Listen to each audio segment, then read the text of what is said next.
Boa noite, Zé. Boa noite para todo mundo que está acompanhando a gente aqui no Gazeta Esportiva. Infelizmente, a notícia da morte da Gabriela Nelly, de 23 anos, que foi atingida por estilhaços de uma garrafa na região do pescoço por um torcedor do Flamengo.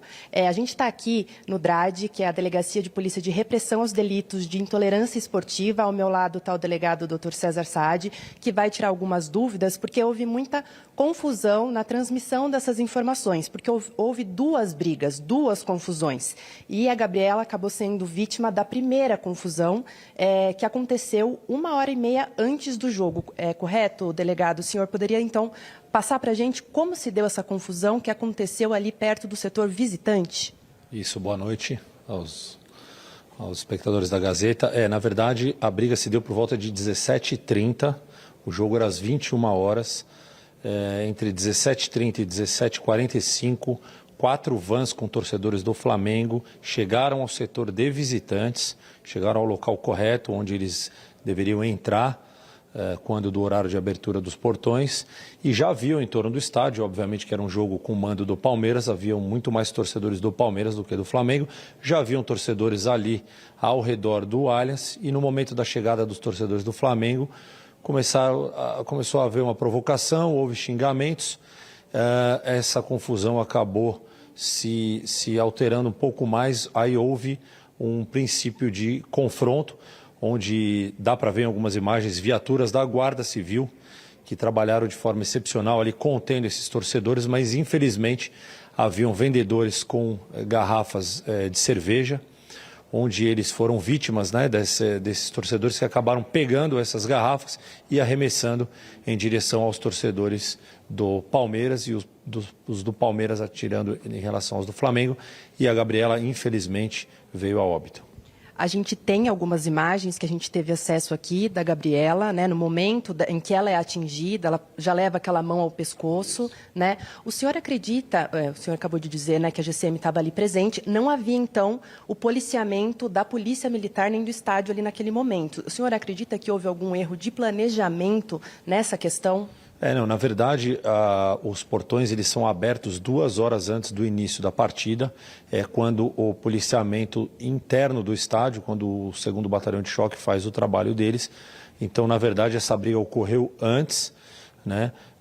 Havia o policiamento do lado externo, porém, talvez naquele momento ali onde eles estavam, naquela divisa ali onde foi o confronto, haviam guardas civis.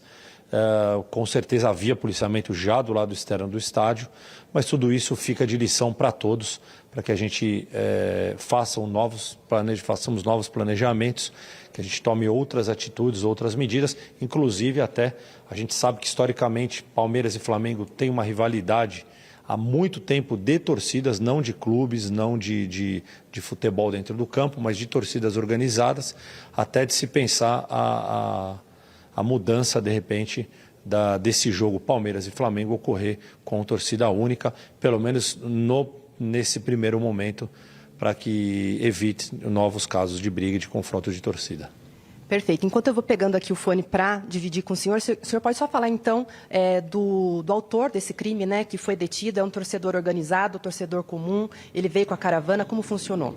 Ele é um torcedor do Flamengo, ele veio do Rio de Janeiro, ele não faz parte, ele não é integrante de torcida organizada, ele veio por meios próprios, ele não estava na caravana, no comboio de torcidas organizadas, e ele já estava ali no local reservado aos torcedores do Flamengo quando teve a confusão. Perfeito. Pessoal, então eu passo para vocês aí do estúdio, quiserem fazer uma pergunta aqui para o Dr. César, ele já está com a escuta. Obrigado, Marina, obrigado. Vou passar a palavra aqui. Obrigado, delegado César Saad, aqui é o José Paes falando. Eu vou passar aqui para o Alexandre Silvestre, o nosso comentarista da vez, fazer uma pergunta para o senhor ao vivo aqui no Gazeta Esportiva. Vai lá, Silver. Boa noite, doutor Saad, prazer falar com você. Parece que campo de futebol é um mundo à parte. Ou confusões que respingam no futebol é um mundo à parte. A polícia prende, a justiça solta. Até quando? Quais os próximos passos? Quando as pessoas vão ser responsabilizadas de verdade, quando cometem crimes? Porque isso aí não é rixa, como muitas vezes se flexibiliza, isso aí é tentativa de homicídio, na minha modesta opinião, mais uma vez. Boa noite, Silvestre. Prazer falar com você.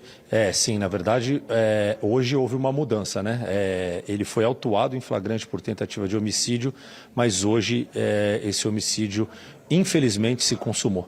Gabriela veio a óbito de manhã, eu estive no hospital pela manhã, conversei com os pais dela e ela veio a óbito pela manhã, então a natureza do crime, houve uma alteração de tentado para consumado.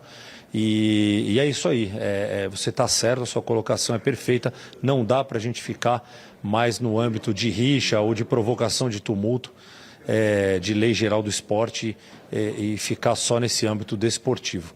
A gente precisa começar a pensar em associação criminosa, em outros crimes mais graves, porque realmente isso não pode acontecer, é inadmissível o que aconteceu com a Gabriela e com outros tantos casos que a gente acompanha e que a gente tenta lidar com essa legislação no Brasil, que muitas vezes é frágil, e a gente tenta fazer o que a gente pode aqui na polícia. Osmar Garrafa, a palavra é sua.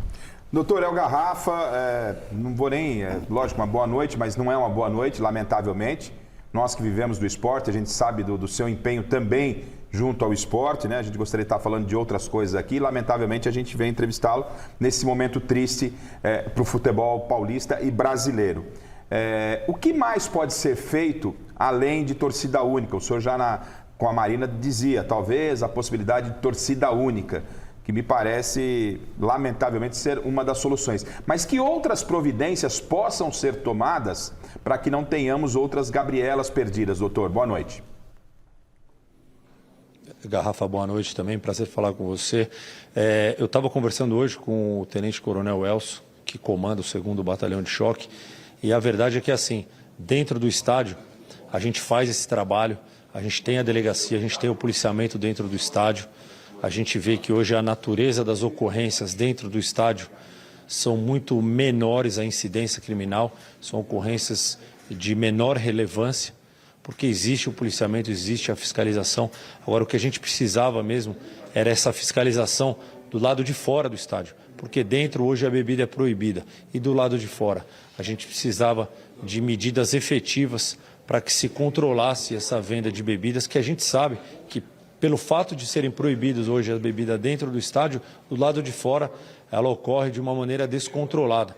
A gente vê vários vendedores ambulantes que obviamente estão lá trabalhando, a gente sabe disso, mas que aquelas garrafas, né, um trabalho da prefeitura de coleta dessas garrafas, enfim, um trabalho de uma força-tarefa de todos, da Polícia Civil, inclusive, para que a gente possa prevenir e tomar medidas para evitar novamente uma fatalidade, uma coisa inadmissível que aconteceu hoje com a Gabriela.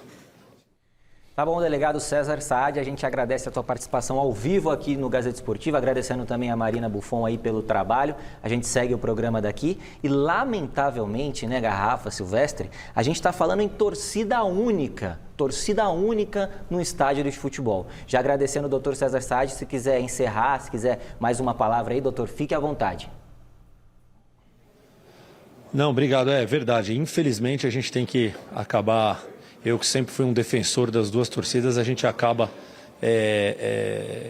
tendo que dar o braço a torcer, porque cenas como essa são lamentáveis e inadmissíveis, e a gente vê que tantas vezes a gente acaba culpando a torcida organizada. A gente sabe que tem uma série de problemas, uma série de confrontos entre eles, mas que dessa vez a gente vê que eram torcedores, a maioria deles, pelo menos, comuns, e que, até porque nem é essa forma que torcida organizada briga, eles brigam de outra forma, mas assim, a gente vê torcedores comuns com os ânimos acirrados, acabam praticando crimes também, e obviamente que a imparcialidade da Polícia Civil e do Poder Público vai atuar, independente de ser torcida organizada ou não. Obrigado pelo espaço, e a gente continua nosso trabalho por aqui. Eu deixo também aqui meus sentimentos à família da Gabriela. É isso, fica aqui o nosso sentimento à família, aos amigos da Gabriela.